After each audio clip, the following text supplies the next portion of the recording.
everyone, welcome to another episode of the Mizuho Week Ahead.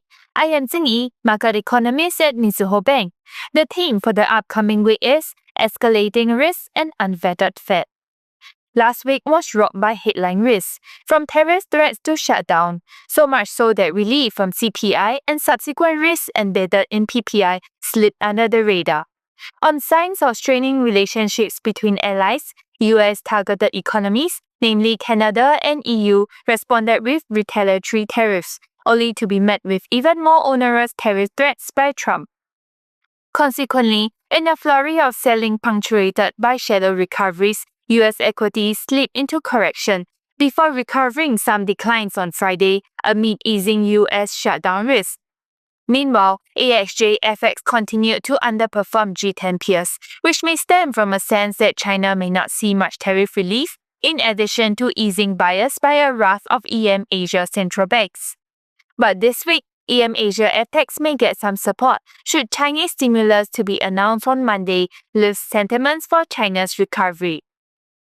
On central banks, Bank of Canada cut rates last week as expected to counter pervasive uncertainty in the trade battle between the US and Canada. Nonetheless, the bank tempered expectations for further rate reductions, saying that they would proceed carefully. Looking ahead, we have several central bank policy decisions this week.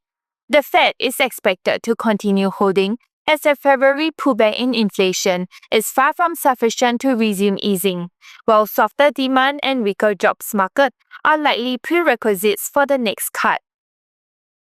For Bank of Japan, we expect a hawkish hold to avoid prematurely piling on further tightening amid a stronger Japanese yen and elevated JPY yields, especially as tariff uncertainties warrant patience, not haste.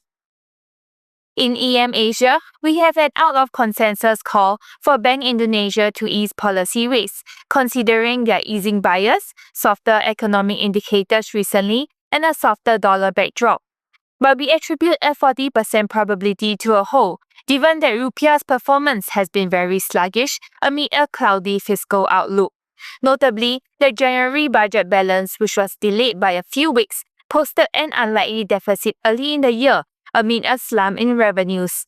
The last time Indonesia posted a budget deficit so early was in 2021 during the pandemic. Meanwhile, CBC is expected to keep their rates on hold amid a bumpy disinflation progress, which ought to outweigh downside growth risks stemming from worsening trade woes. All in, the heated tensions in the trade battle is unlikely to abate soon, and consequently, equities still could have more to lose. With that, we have come to the end of this episode. For more information on the key events for the upcoming week, please refer to our Week Ahead publication or contact your respective sales desk and RMs. And for regular notification on our market views, please subscribe to our channel and hit the notification button. Thank you and bye-bye.